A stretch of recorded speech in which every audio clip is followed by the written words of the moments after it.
Hello students, आज हम जिस टॉपिक के ऊपर डिस्कस करने वाले हैं उसका नाम है जीएसएम। जीएसएम यानी global system for mobile communication. Global system for mobile communication. अगर हम इसके एक एक वर्ड पे ध्यान दें, ग्लोबल यानी कि through out the globe, through out the earth, जहाँ पर भी हर एक कॉन्टिनेंट में एक ही सिस्टम अडॉप्ट किया गया, globally all over the world. System for mobile communication, ये सबसे पहला डिजिटल सिस्टम है जो मोबाइल कम्युनिकेशन में ग्लोबली यूज़ किया गया। इसको कुछ ऐसे समझें, आज आप जिस टेक्नोलॉजी पे काम करते हैं वो है 4G, फोर्थ जनरेशन। 4G से पहले आपके फ़ोन किस पे बेस्ड थे? 3G पर, थर्ड जनरेशन पे। इस थर्ड जनरेशन को कहा जाता था, it is based on CDMA standard. 4G right now is based on VoLTE, Voice over Linear Term Evaluation। इससे पहले नेटवर्क था 2G। 2G हमारा GSM का नेटवर्क था, राइट? तो 2G पर आपका पूरा GSM सिस्टम बेस था, पहला ऐसा सिस्टम जो ग्लोबली अडॉप्ट किया गया, जो डिजिटल इन नेचर था, यानी कि इसमें जो भी हम काम करते थे उस काम को हम डिजिटली डेटा की फॉर्म में सेंड और रिसीव करते थे। उसको एनक्रिप्ट किया जाता था, यानी कि कोडिंग फॉर्म के थ्रू वो मैसेज सिक्योर भेजा जाता था। इससे पहला सबसे पहली जनरेशन थी 1G। ये फर्स्ट जनरेशन एनालॉग जनरेशन थी।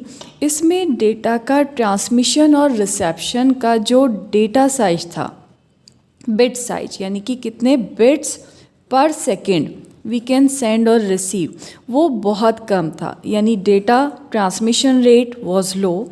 इससे ऊपर गए, थोड़ा सा ट्रांसमिशन रेट हाई हुआ, साथ साथ डिजिटल सिस्टम अडॉप्ट किया गया। उससे ऊपर गए, CDMA टेक्नोलॉजी यूज़ की गई जो 3G कहलाई। उससे भी ऊपर आए, LTE टेक्नोलॉजी यूज़ की गई जो 4G कहलाई। And right now the work is going on for 5G। 5G is about to launch. तो अभी हमें डिस्कस करना है GSM। सबसे पहला पॉइंट ये बनेगा कि GSM किस टेक्नोलॉजी पर बेस्ड है। बेसिकली GSM आपका TDMA टेक्नोलॉजी है। TDMA यानी टाइम डिवीज़न मल्टीपल एक्सेस। 3 तरह के मल्टीपल एक्सेस होंगे, either it is TDMA that is time division multiple access, FDMA frequency division multiple access, और CDMA that is code division multiple access. तो CDMA is based on 3G. All the 3G phones are based on the CDMA and 2G phones are based on TDMA technology. So come back here. By how we are going to define the GSM? Global System for Mobile Communication, which is based on TDMA technology. TDMA यानी we are dividing the time for each user. आपके पास अगर 10 users हैं जो phone को, mobile को use करते हैं, तो उन सब 10 यूज़र्स के डेटा को हम कैसे सेंड करेंगे? We are dividing the time period. पहले यूज़र का डेटा आया, ट्रांसमिशन लाइन पर गया, टाइम पीरियड आपका डिफरेंट किया गया। इसको कुछ ऐसे समझें कि ये सपोज़ फ्रीक्वेंसी एक्सेस है, ये आपका टाइम एक्सेस है। तो हमने यूज़र्स को on to time access divide किया है। पहला टाइम पीरियड यूज़र 1 के लिए, दूसरा टाइम पीरियड यूज़र 2, यूज़र 3, फिर से इनका सैम्पल दोबारा से रिपीट हुआ, यूज़र 1, यूज़र 2, यूज़र 3। इस तरह से आपके सारे यूज़र्स को on to the time access divide किया गया।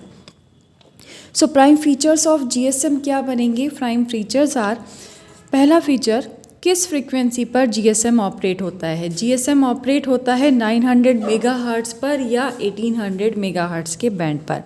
दूसरा फीचर, TDMA टेक्नोलॉजी बेस्ड है।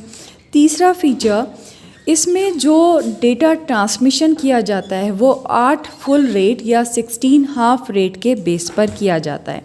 हाफ रेट के जो यूज़र होंगे वो 1 टाइम स्लॉट इन 2 फ्रेम्स होगा। Encryption of the transmitted message, आपने जो मैसेज भेजना है उस मैसेज को आप एनक्रिप्ट कर सकते हैं। International roaming capability, international roaming capability इस सिस्टम के पास थी। ये सिस्टम SMS को सपोर्ट करता था। और ये सिस्टम ISDN कंपैटिबल था। ISDN यानी इंटीग्रेटेड सर्विस डिजिटल नेटवर्क। अब इस पूरे सिस्टम को अगर हम देखें, ये हमारा GSM का आर्किटेक्चर है। इस आर्किटेक्चर में अब यहाँ पर this is your mobile phone, ये आपका मोबाइल फ़ोन है। इस मोबाइल फ़ोन से सबसे पहले आप जिस टावर के थ्रू कनेक्ट होंगे उसको नाम दिया जाता है BTS यानी बेस ट्रांसीवर यानी ट्रांसमीटर और रिसीवर का combination, base transceiver station.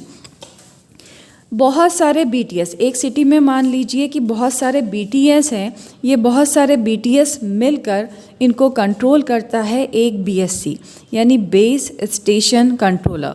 So one BSC which is governing many BTS, and in that BTS, under that BTS we people are living with our mobile phones.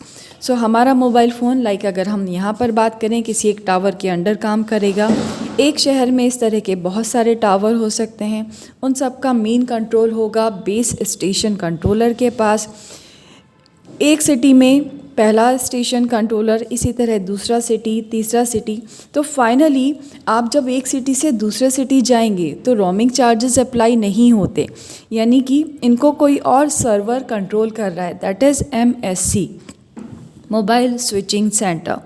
MSC एक तरह से ये मान लीजिए कि जब आप स्टेट चेंज कर रहे हैं, फॉर एग्जांपल आप एक स्टेट की बाउंड्री से दूसरी स्टेट की बाउंड्री में एंटर होते हैं तो रोमिंग चार्जेस अप्लाई होना स्टार्ट हो जाते थे। तो यानी उनका क्या चेंज हुआ, उनका MSC चेंज हुआ। ठीक है, MSC के अंदर बहुत सारे BSC जो हर एक सिटी को डिपिक्ट कर रहे थे, हर एक BSC के अंदर बहुत सारे BTS जो उस सिटी के अंदर के डिफरेंट टावर्स को डिपिक्ट करते हैं, और हर टावर के अंदर बहुत सारे मोबाइल फ़ोन। इस तरह से पूरा GSM का नेटवर्क बनाया गया। अब यहाँ पर आपको कुछ और पॉइंट्स दिख रहे हैं। PSTN यानी पब्लिक स्विच टेलीफोन नेटवर्क। ये लैंडलाइन फ़ोन, अगर कोई लैंडलाइन फ़ोन मोबाइल पे कॉल करे तो PSTN से कॉल जाती थी MSC के पास। इस तरह से ये कम्युनिकेशन इस्टेब्लिश होता था। MSC के पास एक होम लोकेशन रजिस्टर है, एक विजिटर लोकेशन रजिस्टर है। होम लोकेशन रजिस्टर यानी कि उसके अपने यूज़र्स का डेटा, और विज़िटर लोकेशन रजिस्टर यानी कि जो बाहर से उस स्टेट में आए हैं उन विज़िटर्स का टेम्परेरीली डेटा। आप ये समझिए कि आप अगर सपोज़ यूपी से दिल्ली की बाउंड्री में जाते हैं तो जैसे ही आप एंटर करेंगे तो फाइनली क्या हुआ, आपने अपने MSC को छोड़ा और दिल्ली के MSC पे आपके सारे मोबाइल का कंट्रोल आया, राइट। तो दिल्ली के MSC के लिए आप किस जगह एंटर हुए हैं, उनके VLR में, विजिटर लोकेशन रजिस्टर में, जबकि यूपी के लिए आप अपने HLR में थे। MSC ये पूरा सिस्टम एक सिटी का BSS था, बेस स्टेशन सब सिस्टम। इस तरह का दूसरे सिटी के लिए, तीसरे सिटी के लिए बहुत सारे BSS होंगे। फाइनली उन सब को एक MSC कंट्रोल करेगा। अगर स्टेट चेंज होगी तो आपका MSC वाला एरिया चेंज होगा, या इसको ये भी कह सकते हैं कि अगर एक ज्योग्राफिकल एरिया जो काफ़ी बड़ा हो चुका है उसमें भी आप दूसरा MSC चेंज कर सकते हैं। तो ये आपका मेन GSM वाला सब सिस्टम था। अब इसको जब हम इंडिविजुअली चेकआउट करेंगे, let us see what is MS यानी मोबाइल फ़ोन फिज़िकल इक्विपमेंट है जो सब्सक्राइबर यूज़ करते हैं टेलीकम्युनिकेशन पर्पज़ के लिए। BSS यानी कि BTS और BSC का कॉम्बिनेशन। BTS वो टावर जिस पे आपका कंट्रोल है, बेस ट्रांसीवर स्टेशन, जिसके थ्रू आप ट्रांसमिट या रिसीव कर रहे हैं। बहुत सारे BTS मिलके क्या बनाते हैं, एक BSC के अंडर में कंट्रोल होते हैं। तो one BSS is a combination of one BSC and many BTS। MSC BSS के ऊपर जो गवर्निंग बॉडी है that is MSC mobile switching centre. वो क्या क्या कंट्रोल करता है, कॉल हैंड ऑफ, यानी कि एक BTS से दूसरे BTS पर जब कॉल शिफ्ट होगी उसको कहा जाता है hand of. Call hand of को, कॉल सुपरविज़न को, कॉल अपडेट को, इन सब चीज़ों को MSC कंट्रोल करता है। HLR home location register. अगर आप HLR के अंदर आपका डेटा रखा हुआ है तो आपको कोई रोमिंग चार्जेस नहीं देने होंगे। अगर आपका डेटा VLR में है यानी विजिटर लोकेशन रजिस्टर में, जो कि it is a database which is temporarily stores the IMSI and customer information. क्या रखा है VLR में हमने? IMSI कोड, हर एक मोबाइल का एक IMSI कोड है, एंड द कस्टमर इन्फॉर्मेशन। तो अगर आप उसके VLR में हैं तो फाइनली आपके ऊपर रोमिंग के चार्जेस अप्लाई होंगे। सो कंप्लीट GSM का सब सिस्टम जो है 4 पार्ट्स में डिवाइड किया गया। पहला पार्ट BSS जिसमें BTS और BSC थे।